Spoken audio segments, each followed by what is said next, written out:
नमस्कार दोस्तों, मैं डॉक्टर स्वप्निल सागर जैन निरामय होम्योपैथी के अपने इस YouTube चैनल पर आप सभी का बहुत बहुत स्वागत करता हूं। दोस्तों, अभी पिछले कुछ दिनों से देखने में आ रहा है कि हमारे देश के कई शहरों में डेंगू फीवर बहुत ज़्यादा फैल रहा है। डेंगू का बुखार बहुत ज़्यादा लोगों में देखा जा रहा है। उसके कारण बहुत सारे लोगों को हॉस्पिटलाइज होना पड़ रहा है। कई लोगों की प्लेटलेट्स बहुत ज़्यादा कम होती चली जा रही हैं और कई लोगों की मृत्यु तक हो चुकी है। तो इस समय हमें डेंगू से बचाव करना बहुत ज़्यादा ज़रूरी है। डेंगू को समझना बहुत ज़्यादा ज़रूरी है। उसके टेस्ट वगैरह करा लेना बहुत ज़्यादा ज़रूरी होता है कि कहीं किसी व्यक्ति को डेंगू तो नहीं है। बेसिकली ये भी एक प्रकार का वायरल इन्फेक्शन ही है, वायरस के कारण ही होता है। होता क्या है कि जब हमारे घर में किसी व्यक्ति को एडीज नाम का एक मच्छर है जो काट लेता है, और यदि वो एडीज मच्छर में डेंगू के वायरस हैं तो वो वायरस फिर उस व्यक्ति के शरीर में पहुंच जाते हैं।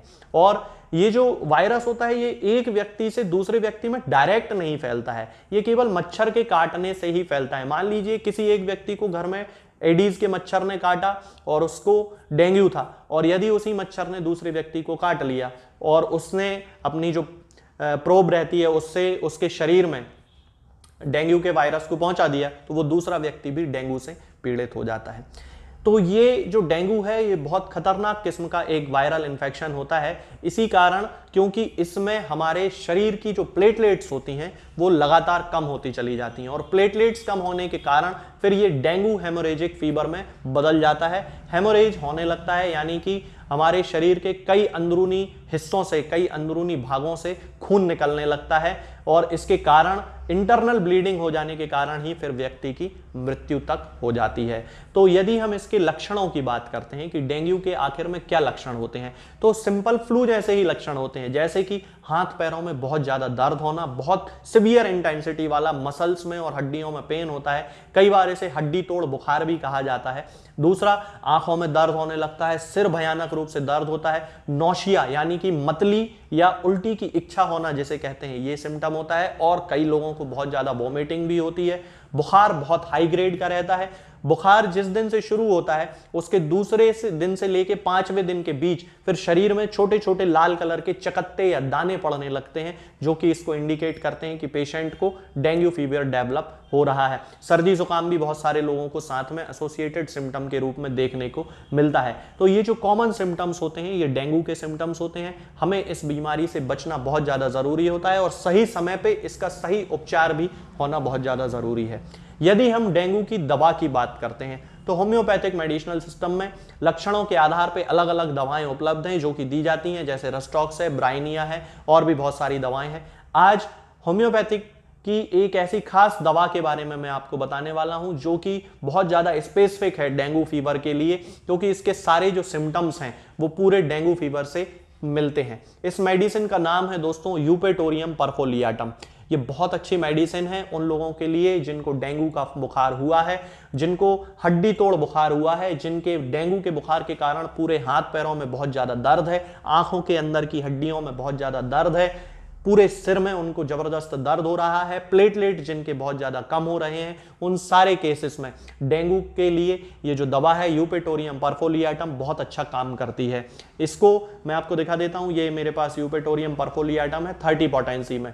इस दवा का उपयोग दोस्तों हम क्यूरेटिव के रूप में भी कर सकते हैं और प्रिवेंटिव के रूप में भी कर सकते हैं। यानी कि यदि किसी को डेंगू बुखार हुआ है तो हम उसको बुखार को ठीक करने के लिए ये दवा यूज कर सकते हैं, और यदि किसी को डेंगू बुखार से बचना है, उसके आसपास मोहल्ले में, समाज में, उसकी गली में, उसके शहर में डेंगू बुखार फैल रहा है, तो और उससे अपने परिवार की या अपने आप की रक्षा करना है, रोकथाम करना है, तो इन दोनों ही कामों के लिए यूपेटोरियम परफोलियाटम का यूज किया जा सकता है। इसको लेने के दो तरीके हैं दोस्तों।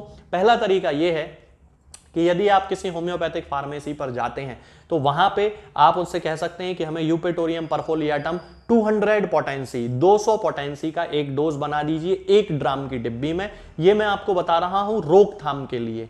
रोकथाम हमें कैसे करना है, तो 200 पोटेंसी में आप उसको बनवा लीजिए 1 ड्राम की डिब्बी 30 नंबर ग्लोब्यूल में। आप जब फार्मेसी वाले के पास जाएंगे तो वो आपको बता देगा, उसमें कोई दिक्कत नहीं है, वो बना के दे देगा। और आपको फिर क्या करना है कि वो जो आपको डिब्बी देगा 1 ड्राम की, उसमें से आपको 4 गोलियां लेना है ढक्कन में, टंग पे सीधे रखना है, हाथ में नहीं लेना है। यानी कि ढक्कन में 4 गोलियां लेके सीधे जीभ पे रख के उसको चूस लीजिए। ऐसा आपको हर दूसरे दिन करना है। एक हफ्ते में ऐसा आपको कम से कम 3 या 4 बार इसको रिपीट करना है परिवार के सभी सदस्यों को। तो इससे क्या होगा कि आपके शरीर में रोग के प्रति रोग प्रतिरोधक क्षमता डेंगू के लिए डेवलप हो जाएगी। अब यदि किसी को बहुत ज़्यादा बुखार है डेंगू का और उसको ठीक करना है तो हमें उसी 200 पोटेंसी की 4 गोलियां यानी कि 4 ग्लोब्यूल्स हर दिन उसके सीधे जीभ पे रख के उसको चूसने के लिए देना है। यदि बुखार की इंटेंसिटी बहुत ज़्यादा है तो फिर हमें यूपेटोरियम परफोलियाटम की 30 पोटेंसी का यूज़ करना पड़ेगा, चूंकि हमें डोज को रिपीट करना पड़ेगा।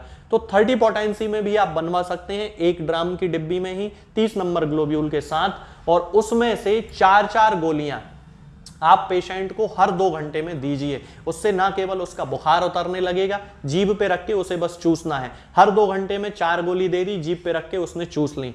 तो ये ऐसा करने से ना केवल उसका बुखार उतरने लगेगा, उसके प्लेटलेट्स की संख्या में भी इजाफा होने लगेगा। इसके अलावा दोस्तों होम्योपैथी में और भी बहुत सारी दवाएं हैं, जैसे कि मर्कसॉल, रस्टॉक्स, ब्राइनिया, जेल्सीमियम। तो ये सारी दवाओं के बारे में भी जानकारी होना बहुत ज़्यादा ज़रूरी है। तो ये तो मैंने आपको एक जनरल नॉलेज के लिए बता दिया है कि आप यूपेटोरियम परफोलियाटम का उपयोग कर सकते हैं। यदि कोई ऐसा केस है तो बिना किसी डॉक्टर से सलाह लिए अपने आप अपना जो ट्रीटमेंट है वो खुद ना करें। सबसे पहले डॉक्टर के पास जाएं, अपना पूरा चेकअप करा लें, अपनी एक बार प्लेटलेट्स की संख्या चेक करा लें, कहीं कम तो नहीं हो रही है। यदि 2-3 दिन बुखार के, सर्दी जुकाम के, सिर दर्द, हाथ पैर दर्द इस तरह से हो गए हैं, शरीर में रैशेस पड़ने लगे हैं, तो ये सारे टेस्ट वगैरह करा के डॉक्टर से चेकअप करा के फिर किसी भी होम्योपैथी दवाई, वो जो डॉक्टर साहब आपको दें उस दवाई का सेवन करना आप शुरू करें। तो उससे ना केवल डेंगू का बुखार ठीक हो जाएगा बल्कि प्लेटलेट्स की संख्या भी बढ़ने लगेगी।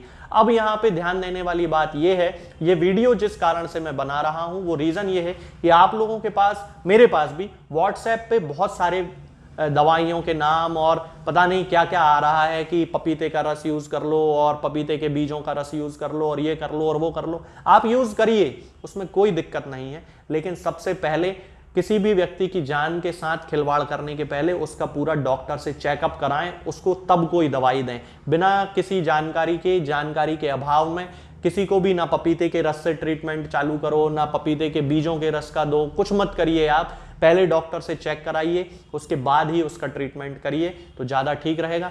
वीडियो के एंड में इस यूपेटोरियम परफोलियाटम के बारे में, डोज उसको कैसे कैसे लेना है, वो सारी जानकारी आपको उपलब्ध करा दी जाएगी। होम्योपैथिक मेडिकल स्टोर पे कहीं भी आपको यूपेटोरियम पर्फ मिल जाएगी, आप उसका यूज कर सकते हैं। लेकिन ये केवल एक जनरल मेडिसिन है डेंगू के लिए, इसके अलावा भी और भी दवाएं उपलब्ध हैं, तो आप किसी होम्योपैथिक फिजिशियन से सलाह जरूर ले लें। आज के इस वीडियो में दोस्तों फिलहाल इतना ही। आगे के वीडियोज में हम बात करेंगे कुछ नई बीमारियों के बारे में और उनकी होम्योपैथिक दवाओं के बारे में। तब तक के लिए जय हिंद, जय भारत। दोस्तों, होम्योपैथिक दवाओं को खाने का सबसे अच्छा तरीका होता है कि हम हमेशा खाली पेट इन दवाओं को खाएं।